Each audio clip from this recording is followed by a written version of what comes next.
Okay, man, has it been a day? It's noon, exactly. October 4th, 2022. And we just got back. Adam went with me to the doctor's office. I saw a nurse practitioner, and it was one I hadn't seen before. But something tells me I've seen her somewhere. I mean, she just looks so familiar. And anyway, we went there, and then we had to go to get my medications. A couple of them, and then I had one on order, but a couple of new ones, and one of them is a blood pressure medication, the other one it works both blood pressure and for anxiety. I don't know why they wanted me to be on so many. At first she was just wanting me to be on the other one, the one that works for anxiety and blood pressure. Then she added yet another one to one I already take. So it's like, but she did say she started reading the last notes from the last one, and she said, no, yeah, I see I'm going to need to add this one too. Like, what the crap? I really don't need so much for anxiety. Seriously. Okay, it's much later in the day. Went home. I had woken up at 4 o'clock this morning for this.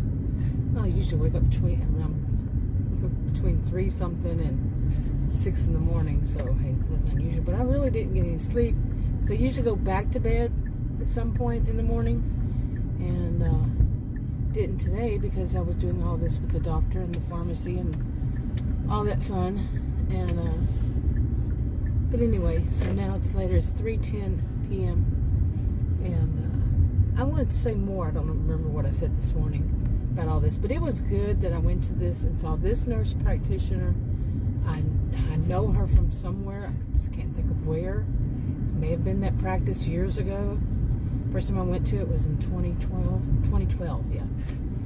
And may be back then, I don't know. But she explained a lot, more than any of these professionals have explained to me about insulin. Seriously, I'm trying to get, you would think insulin education from doctors and the people who work for them should be a high priority. Apparently it's not. And pharmacists, they don't want to say anything because they say ask your doctor, and calling the company, not so much.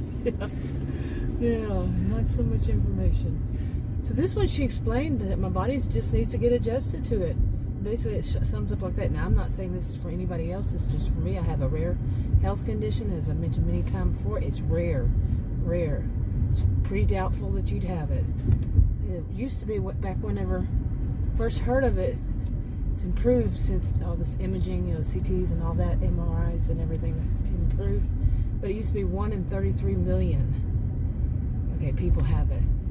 Last time I read anything, it said 1 in a million, something like that. Yeah, 1 in a million, I think, or was it 1 in 10 million? Anyway, it's rare.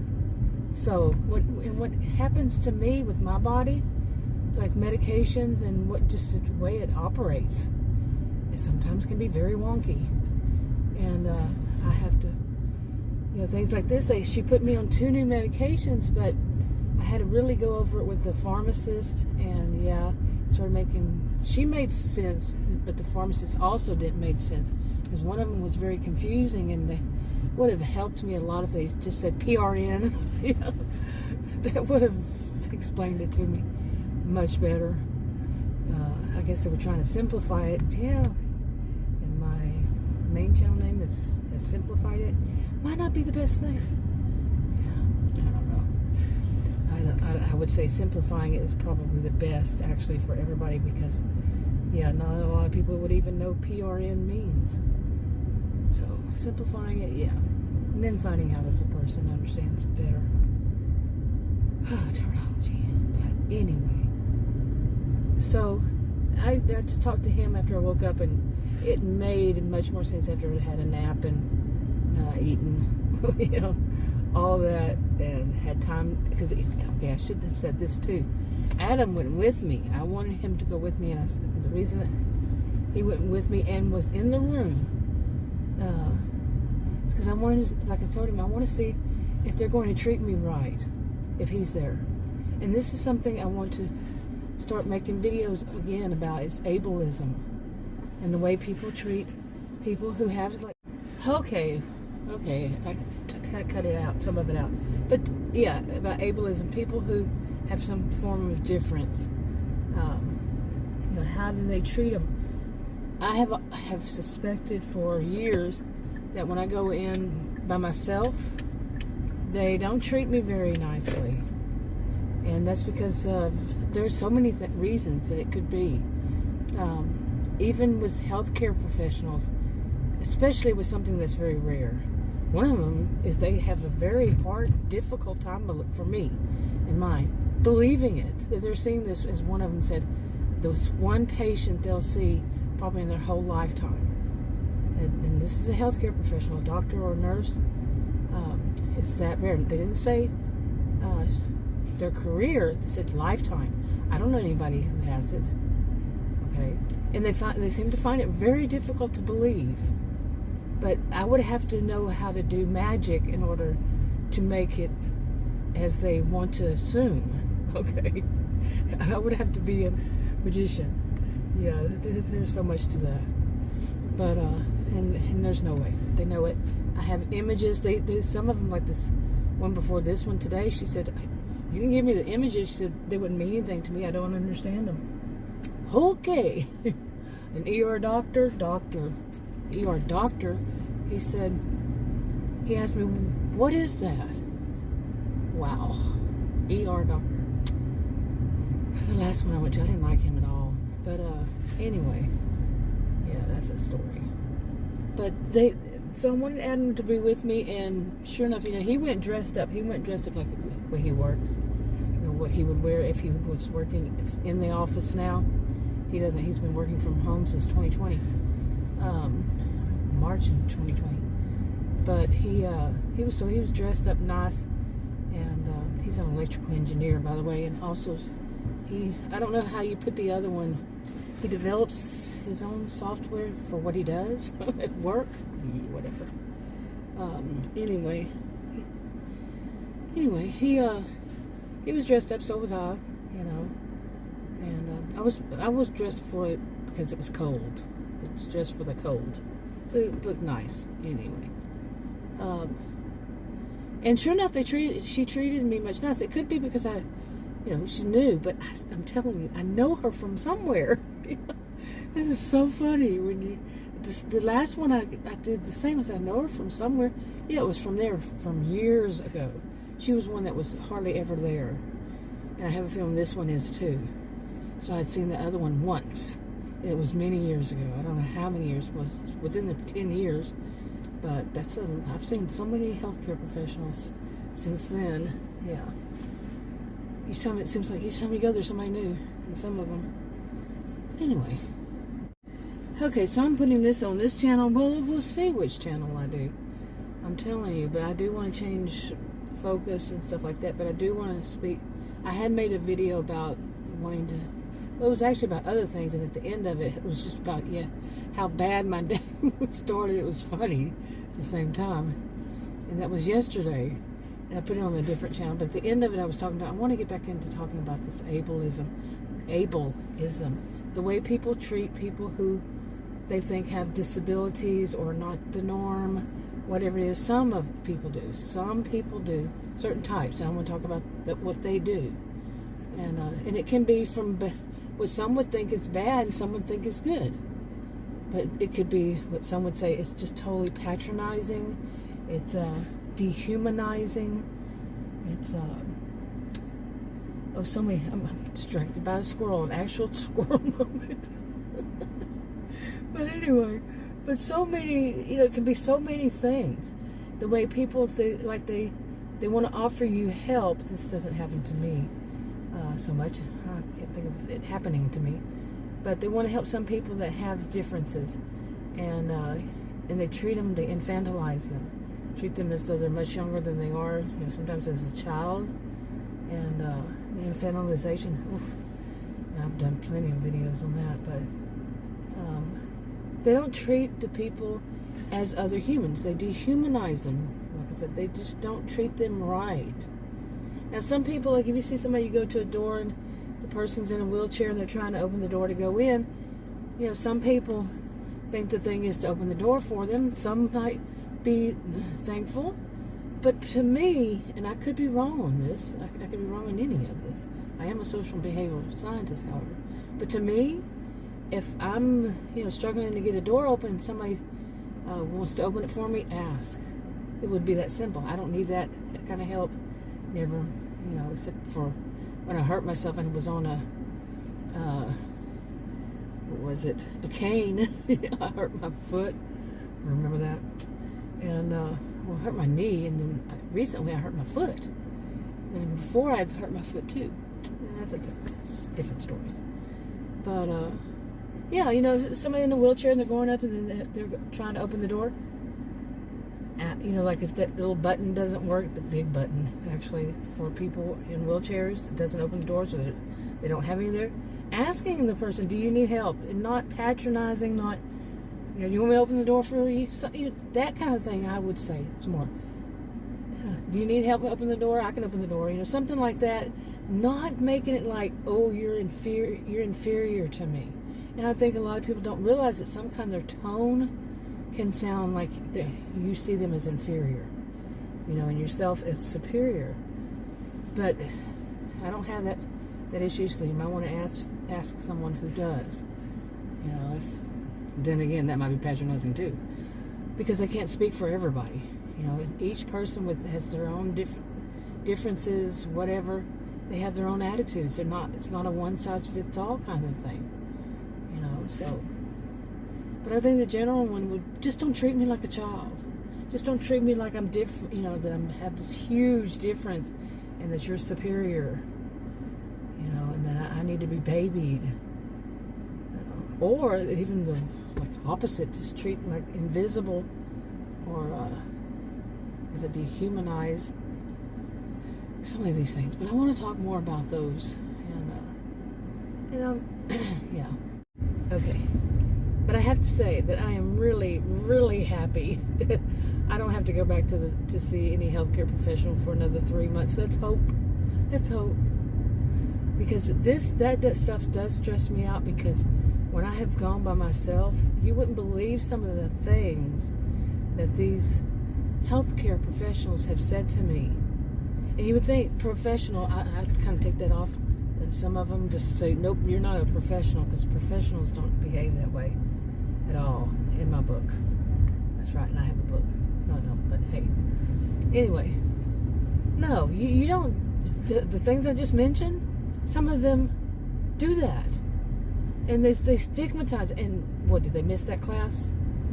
Or for some, it should be more like a whole semester. It should be a whole semester about how to, the bedside manner, how to treat your patient. You're not God, Lord, Lord, and what's a female Lord? You're not a god or goddess, kind of thing. Some do. My goodness, I've seen egos the size of Texas, and I've lived in many places in Texas. It's huge. You see what I'm saying? Just huge egos, especially. Well, it can be at any age, really. But the two that I've seen lately, they, like I was telling Adam today, they, not these last two at this new, it's not new, it's returning to it, but before, the one that gave me so much problems, those two, one was a nurse practitioner, one was a PA, and I'm telling you, I think they had just gotten out of the nursing school and PA, whatever they do for that, and they were probably in their early to mid 20s. Okay, I'm 59 years old. Have they lived long enough to understand the health conditions of someone my age? Do they have enough experience? Where's the doctor? Never got to see the doctor. Ask for the doctor. Make appointments with the doctor. I want to see the doctor. Okay, get there. It's a nurse practitioner or PA. I want to see the doctor. I want the doctor to call me back. Never call back. Nothing. Never. Read some reviews. Some people had said that way down in there. I said that, yeah. Anyway, bent over on that. No, I remember when I was in my 20s and I was studying, my goal was to become a counselor. And I was studying. I said I would not want to be a counselor until I had lived some. And I was saying, sometime in my 40s, because I need, I was smart enough, genius IQ, to know that I would need experience. I would need to have lived life, is the way I put it back then. Enough of life to understand, different things, different ins and outs, different scenarios, different types of people, different situations, different. Had gained some wisdom, had time to gain wisdom, not just knowledge, but to actually gain wisdom. It takes time. And that was my view, and it still is to this day, about things. Some things people need experience, and or have someone who has that experience there by their side. The older, more experienced one, not older, but more experienced is in their time of doing that job, teaching the ones who are new. I've never seen a problem with that. Never. And like some people say, well, things like the internet. Well, who do you think invented it?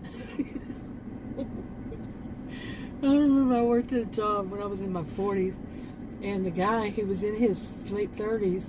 I was 45, I think. And it was no, it wasn't a temporary job.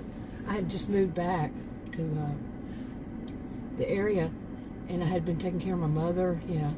Anyway, and I took this job, and the guy said, how do you know all this stuff about the computer, different programs in that field? Well, I had worked in many of them, and one of them wasn't about that kind of job. It was those of us who were around when it wasn't like the World Wide Web that I was in my 20s. Like I said, I'm 59, and that way back then, Procom.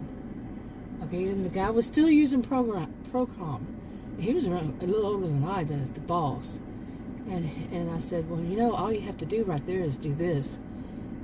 And he and the young guy that was in his 30s, they both turned around and looked at me because he tried it out. He said, how do you know these things? It wasn't just created today, okay? It wasn't just created, with somebody who, I don't even know if he was 10 years younger than I don't think he was. Okay, these things have been around. Somebody used them, somebody helped,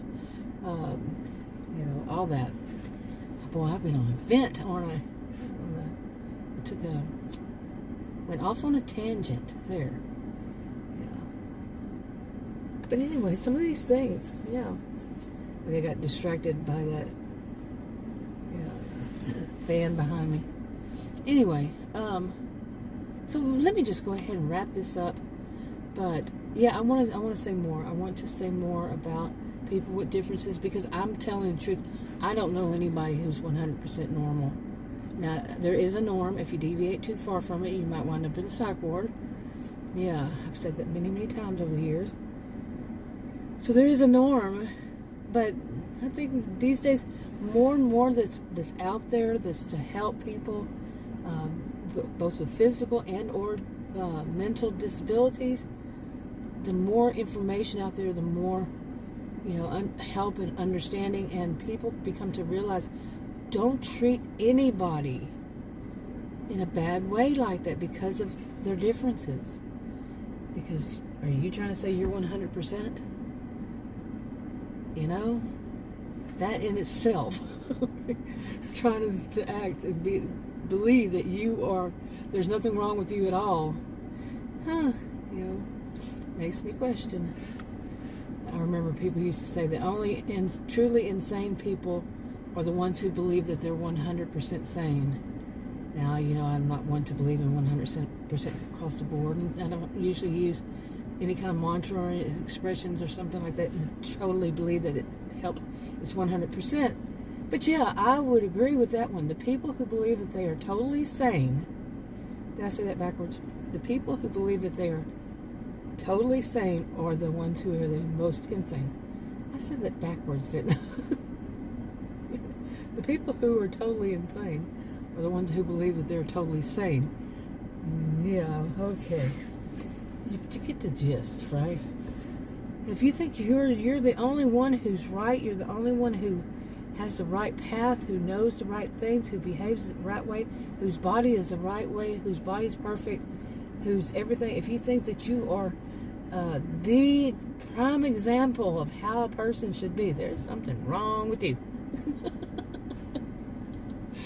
Okay, that was kind of tongue-in-cheek.